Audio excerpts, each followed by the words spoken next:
Guys, ഒരുപാട് നാളായി video ചെയ്തിട്ട് എനിക്കറിയാം. ഇപ്പം കുറേ ആൾക്കാർ തെറി പറയുന്നുണ്ടായിരിക്കും, കമൻറ്റൊക്കെ ചെയ്യുന്ന റിപ്ലൈ ഒന്നുമില്ല. വേറെ കുറച്ച് കാര്യങ്ങളൊക്കെ ആയിട്ട് സത്യം പറയണമെന്നുണ്ട് ബിസി ആയിരുന്നു.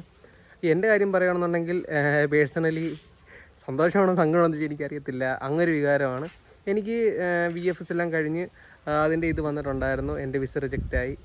പിന്നെ വേറൊരു കാര്യമുണ്ട്, എനിക്ക് ഈ വിസ റിജക്റ്റ് ആകുന്നിടയ്ക്ക് എനിക്ക് പറയാനുള്ളൊരു കാര്യം എന്ന് പറയുകയാണെന്നുണ്ടെങ്കിൽ ഇവിടം കൊണ്ടൊന്നും ലോകം അവസാനിക്കുന്നില്ല. ആ ഒരു ചിന്തഗതി പോവുക. കാരണം എല്ലാവർക്കും 100 അയക്കുന്ന ഒരുപാട് ശതമാനം, അത് 80% മണ്ടയ്ക്ക് ആൾക്കാർക്ക് റിജക്റ്റ് ആവുക.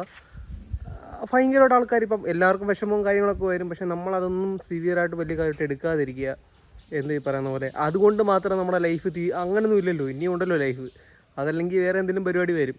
അത് ഓർത്ത് ഒരുപാട് ആൾക്കാർ ഇപ്പോൾ എൻ്റെ കൂടെ വരുന്ന എൻ്റെ കൂട്ടുകാരൻ വരാൻ ഭയങ്കരമായിട്ട് വിഷമിച്ചിരിക്കുകയായിരുന്നു. എനിക്ക് നിങ്ങളൊക്കെ പറയുകയാണെന്ന് പറയുകയാണെന്നുണ്ടെങ്കിൽ അതോർത്ത് ഡിപ്രഷൻ അടിച്ചിരിക്കുകയാണെന്നുണ്ടെങ്കിൽ അതിനെ സമയം കാണത്തുള്ളൂ.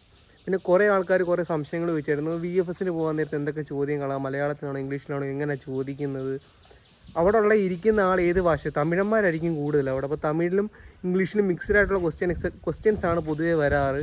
പിന്നെ അല്ലാതെ അല്ലാതെ വലിയ കോംപ്ലിക്കേറ്റഡ് ക്വസ്റ്റ്യൻസ് ഒന്നുമില്ല. ബേസിക് ആയിട്ടുള്ള കാര്യങ്ങൾ അവിടെ വലിയ ചോദ്യങ്ങളൊന്നുമില്ല. നമ്മുടെ ഡോക്യുമെൻറ്റ് സബ്മിറ്റ് ചെയ്യാനുള്ള പരിപാടി മാത്രമേ ഉള്ളൂ. അല്ലാതെ വലിയ ചോദ്യങ്ങളോ ഉത്തരം പറച്ചിലോ ഇൻ്റർവ്യൂ പോലത്തെ പരിപാടിയായിട്ടൊന്നും എനിക്ക് പേഴ്സണലി ഫീൽ ചെയ്തില്ല.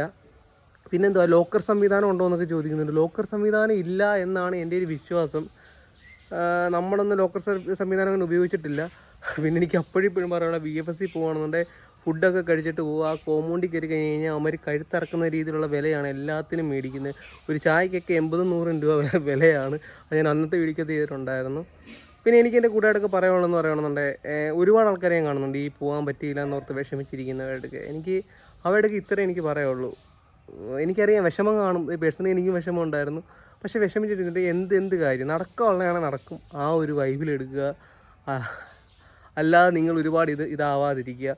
ഒരുപാട് അതുപോലെ ആപ്ലിക്കേഷൻ കൊടുക്കുന്നെടുക്കുക, ഒരുപാട് അറ്റാച്ച്ഡ് ആവരുത്. ഒരുപാട് കിട്ടുന്നുള്ള പ്രതീക്ഷ കിട്ടിയാൽ പോകാൻ പറ്റും. ആ ഒരു സംഭവത്തിൽ ഇരിക്കുക.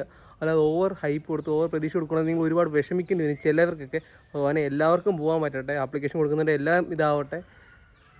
അതിലൊന്നുമല്ല. ചില അവർക്ക് അവിടെ വിഷമം സത്യം പറഞ്ഞാൽ കാണാൻ പറ്റാത്തൊരവസ്ഥയാണ്. പേഴ്സണലി കൺമുന്നിൽ കണ്ടതുകൊണ്ടും പേഴ്സണൽ അനുഭവം വന്നുകൊണ്ടും ആണ് പറയുന്നത്. ഒന്നുമായിട്ട് ഒരുപാട് അറ്റാച്ച്ഡ് ആവാതിരിക്കുക. അതായിരിക്കും എല്ലാവർക്കും നല്ലത്. അപ്പോൾ ഓക്കെ, ഇനി അടുത്ത എന്തെങ്കിലും കമൻറ്റോ പരിപാടിയൊക്കെ ഉണ്ടെന്ന് വിട്ടു എനിക്കറിയാവുന്നതാണെന്ന് ഞാൻ പറഞ്ഞുതരാം.